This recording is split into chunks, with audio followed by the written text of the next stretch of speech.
Taliban fighters beheaded an Afghan soldier before singing as they held the severed head of the victim aloft by his hair, before sharing the video in an online chat room. In the 30-second clip, the group of Taliban fighters can be heard chanting Mujahideen as they parade the man's head around. 6 of the men were holding rifles and another was clutching on to 2 bloodied knives. The depraved footage emerged as a Taliban spokesman today claimed that they were not violent, interested women would have basic rights and claimed the new government was building a welfare state. It is believed the man on the ground was an Afghan soldier due to the color of his dark green uniform, similar to that given to the National Army by the U.S. The man carrying the knives puts them in the air as they continue to chant Mujahideen, an Arabic term which refers to Muslims who fight on behalf of the faith or the Muslim community. They then start shouting praise for the Taliban's supreme leader Hibatullah Akhundzada. The video ends with the group stating they must shoot the Afghan soldiers because he has to look shot. It comes after Taliban spokesman Suhail Shaheen spoke to the BBC today, claiming that the jihadists had changed significantly from the bloodthirsty Islamists of the early 2000s. We are the people of Afghanistan, Shaheen said. Many of us were doing the jihad, the resistance, against then Soviet Union and now the 20-year occupation by the US and allies. Now, we are focusing on lifting the lives of our people, the construction of Afghanistan, creating jobs for our people, building a welfare state, he continued. If I compare it to the past, we had a domestic war, fighting, but now we are focusing more on our economic activities, on creating jobs, expanding education, other needs of the people. Responding to questions about the violence shown by the Taliban, Shaheen said, "Violence is not the official policy. If everyone wants to have a demonstration they should get permission from the Minister Interior and state the demonstration will take place." He added that those who wish to organize protests must get official permission from the Interior Ministry. With no freedom of speech we go into a dictatorship which is against the rules of Islam, he said. But we do not want a chaotic situation to be brought and we had some ISIS people posing at demonstrations trying to get into the presidential palace and explode themselves. With regards to the reported attacks on journalists, Shaheen said that any such attacks in the future would investigate it.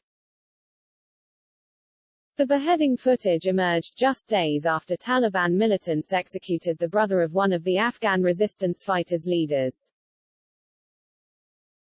The man was the brother of Amrullah Saleh, the former Afghan vice president who became one of the leaders of anti-Taliban opposition forces in the Panjshir Valley. The news that Saleh's brother Rohullah Azizi was killed came days after Taliban forces took control of the provincial center of Panjshir, the last province holding out against them after they took control of the rest of Afghanistan last month.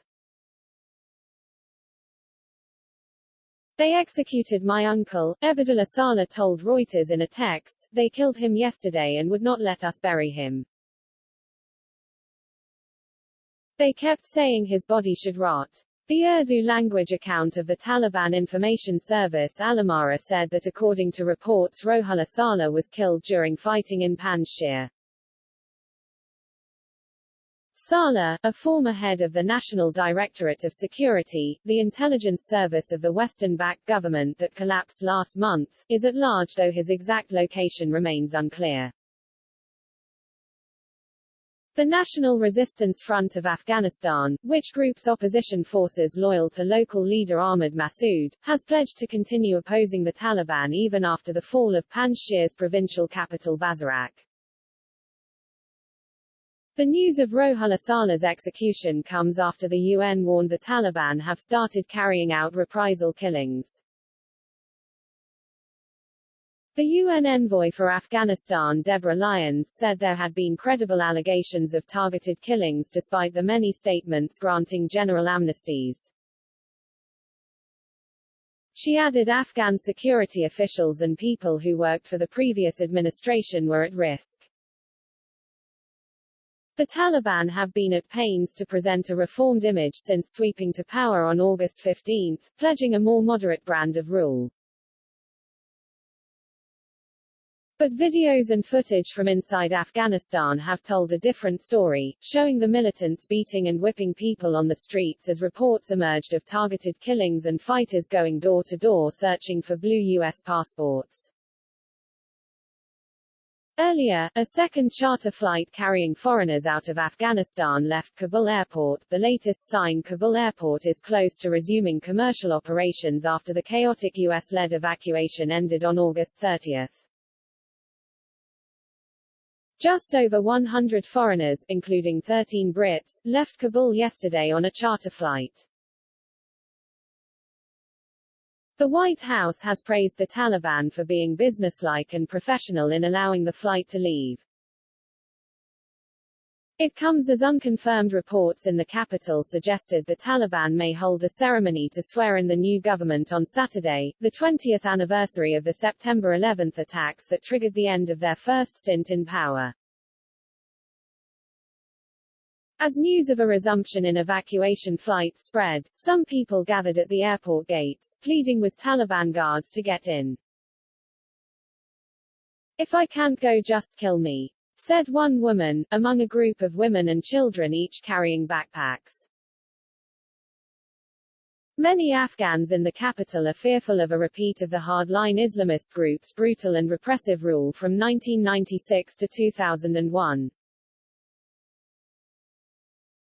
The Taliban have already begun to segregate men and women, students and medical staff, suggested women will be banned from playing sports, and unveiled an all-male government drawn exclusively from loyalist ranks.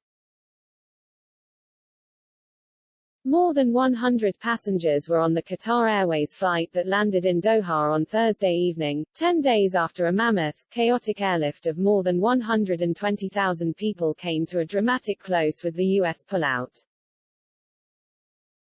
In the days that followed the Taliban's blitz, the airport had become a tragic symbol of desperation among Afghans terrified of the militants' return to power, with thousands of people crowding around its gates daily, and some even clinging to jets as they took off. More than 100 people were killed, including 13 U.S. troops, in a suicide attack on August 26 near the airport that was claimed by the Islamic State group's local chapter. Qatar has said it worked with Turkey to swiftly resume operations at Kabul's airport to allow the flow of people and aid. The Taliban have repeatedly claimed they would not seek revenge against those who worked with the previous regime, and all Afghans would be granted free passage out of the country when commercial flights resume. However, they have shown clear signs that they will not tolerate opposition. Earlier this week, armed Taliban militants dispersed hundreds of protesters, sometimes by firing shots into the air, in cities across Afghanistan, including Kabul, Faizabad in the northeast and Herat in the west, where 2 people were shot dead. They also moved to snuff out any further civil unrest, saying protests would need prior authorization from the Justice Ministry and no demonstrations were allowed for the time being.